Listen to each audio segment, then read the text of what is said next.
బీసీలను back bone క్లాసులుగా గుర్తించిన ఏకైక ముఖ్యమంత్రి వైఎస్ జగన్మోహన్ రెడ్డి చరిత్రలో నిలిచారని వైఎస్ఆర్సీపీ నేతలు పేర్కొన్నారు. వైఎస్ఆర్సీపీ ప్రభుత్వ పాలనలో బీసీల సంక్షేమంలో ఆయన నిర్ణయాలు ఎందరికో ఆదర్శమని వెల్లడించారు. జ్యోతిరావు పూలే గారి 134వ వర్ధంతి సందర్భంగా ఈరోజు మాల వేస్తూ ఆయన మన మధ్యలో లేకపోయినా కూడా ఆయన ఆశయాలు ముఖ్యంగా బీసీ కులాలకు మంచి జరగాలనేసే ఆయన ఆశయాలన్నీ మన మధ్యలో ఎప్పటికీ ఉన్నాయి. ఆయన ఆశయాలు మన జగన్మోహన్ రెడ్డి గారి ద్వారా బీసీ అంటే బ్యాక్వర్డ్ క్యాస్ట్ కాదు, బ్యాక్ బోన్ క్లాస్ అనేసి బీసీలకు పెద్దపీట వేసిన ఏకైక వ్యక్తి ఆనాడు వైఎస్ రాజశేఖర రెడ్డి గారు అయితే ఈరోజు మన వైఎస్ జగన్మోహన్ రెడ్డి గారు. దానికి ముఖ్య నిదర్శనం ఎన్నోసార్లు నేను చెప్పాను. దాంట్లో నేను కూడా ఒక బీసీ సామాజిక వర్గంలో యాదవ వర్గానికి చెందిన నన్ను కడప జిల్లా నుంచి మొట్టమొదటిసారిగా చట్టసభల్లోకి అడుగుపెట్టడానికి అవకాశం ఇచ్చిన ముఖ్యమంత్రి మన మాజీ ముఖ్యమంత్రి గారు వైఎస్ జగన్మోహన్ రెడ్డి గారు. అంటే మన జ్యోతి పూలే గారి ఆశయాలు కానీ వాళ్ళకు బీసీలకు పెద్దపీట వేయాలన్న ఇవన్నీ మన జగన్మోహన్ రెడ్డి గారిలో ఈరోజు మనం చూసుకుంటున్నాం అన్నమాట. కాబట్టి బీసీలకు ఎప్పుడైనా సరే పెద్దపీట వేసేది మన వైఎస్ జగన్మోహన్ రెడ్డి గారు. మనం అందరం కలిసి పనిచేసి వచ్చే ఎలక్షన్లో ఖచ్చితంగా మనం జగన్మోహన్ రెడ్డి గారిని మళ్ళీ ముఖ్యమంత్రి చేసుకోవాలనేసి మనస్ఫూర్తిగా కోరుకుంటున్నాను. జోగి రమేష్ గారు మాజీ మంత్రులు ప్రసంగిస్తారు. మహాత్మా జ్యోతిరావు పూలే గారి 134వ వర్ధంతి ఈరోజు దేశవ్యాప్తంగా పూలే గారిని స్మరించుకునే రోజు. మహనీయుడు, బడుగు బలహీన వర్గాల వారికి ఆదర్శప్రాయుడు. పూలే మహాత్మా పూలే గారి అడుగుజాడల్లో గడిచిన డాక్టర్ వైఎస్ రాజశేఖర రెడ్డి గారు మహనీయుడు, బలహీన వర్గాలని మహాత్మా జ్యోతిరావు పూలే గారు ఏ విధంగా అయితే చెయ్యి పట్టుకొని ముందుకు తీసుకెళ్లాలని చెప్పేసి ఆయన భావించారో ఆ బాటలో రాజశేఖర రెడ్డి గారి పయనం.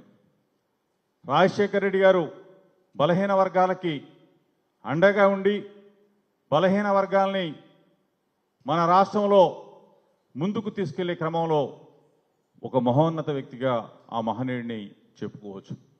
ఆ తర్వాత మన నాయకుడు, మనసున్న నాయకుడు జగనన్న. పూలే గారి ఆశయాలు, ఆలోచనలు, విధానాలు ఈ విధంగా ఉంటాయని చెప్పేసి దేశానికి చాటి చెప్పిన ఏకైక వ్యక్తి అభినవ పూలే వైఎస్ జగన్మోహన్ రెడ్డి గారు అని చెప్పేసి మనం అందరం కూడా ముక్త కంఠంతో చెప్పాల్సిన పరిస్థితి. ఆయన బీసీ గర్జన ఆ రోజు ఏలూరులో ప్రతిపక్షంలో ఉండి బీసీ గర్జన పెట్టి ఆ గర్జన ద్వారానే అధికారంలోకి వచ్చిన తర్వాత బలహీన వర్గాలంటే బలహీనులు కాదు, బలవంతులు. బీసీ అంటే బ్యాక్వర్డ్ క్యాస్ట్ కాదు, బ్యాక్ బోన్గా ఉండాలని చెప్పేసి బీసీలని, ఎస్సీలని, ఎస్టీలని, మైనార్టీలని అందరం ఎక్కించి మొట్టమొదటి అసెంబ్లీ సెషన్లోనే ముఖ్యమంత్రి అయిన తర్వాత 50% రిజర్వేషన్స్ ఇచ్చి దేశంలోనే ఆదర్శప్రాయుడిగా నిలబడ్డాడు. మహాత్మా పూలే గారి అడుగు జాడల్లో నడిచాడు అభినవ పూలే జగనన్న అని చెప్పేసి గర్వంగా సగర్వంగా మనం అందరం కూడా చెప్పుకోవాలా.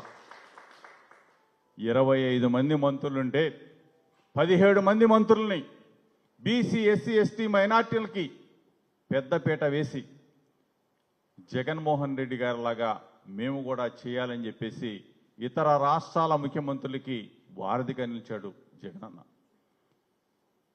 56 బీసీ కార్పొరేషన్లు, ఆ కార్పొరేషన్ల ద్వారా ఎక్కడెక్కడ ఏ కులాలు ఉన్నాయో బీసీల్లో పుట్టడం మాకే తెలియదు, మనకే తెలియదు. ఆ కులాలన్నిటినీ కూడా ఏకతాటి మీద తీసుకొచ్చి వాళ్ళందరినీ కూడా ఎక్కడో కొండల్లో కోనల్లో ఎక్కడ ఉన్న కులాలన్నింటినీ కూడా ఈ రోజున కార్పొరేషన్స్ ఏర్పాటు చేసి మనకి చరిత్ర పుటల్లో బీసీలకి సువర్ణాక్షరాలతో ఒక అధ్యాయాన్ని సృష్టించిన మహనీయుడు అభినవ పూలే జగనన్న అని చెప్పేసి మనం గర్వంగా సగర్వంగా అందరూ కూడా దేశానికి చాటవలసిన పరిస్థితులు. ఈరోజు మరలా అనుకుంటా ఉన్నారు అందరూ కూడా, మనం పొరపాటు చేశామా, తప్పు చేశామా? జగనన్న మనల్ని ప్రేమగా ఆప్యాయంగా గుండెల్లో పెట్టుకొని చూసుకున్నాడు. ఈరోజు పొరపాటు చేశామని చెప్పేసి ఆలోచన చేసే దిశగా అన్ని వర్గాల ప్రజలు ఈ రోజున ఆలోచన చేస్తూ ఉన్నారు. మరలా ఈరోజు మహాత్మా జ్యోతిరావు పూలే గారి ఆలోచనలకి ఆశయాలకి అనుగుణంగా నడిచిన జగనన్నని మరలా మనం సారథిగా రథసారథిగా మరలా ఆంధ్రప్రదేశ్ రాష్ట్ర ముఖ్యమంత్రిగా చేసుకోవాల్సిన బాధ్యత మనందరి మీద ఉంది. పూలే గారి అడుగు జాడల్లో నడిచే ఏకైక వ్యక్తి అభినవ పూలే జగనన్నని మనం అందరం కూడా ముందు పెట్టుకుని నడవాలని చెప్పేసి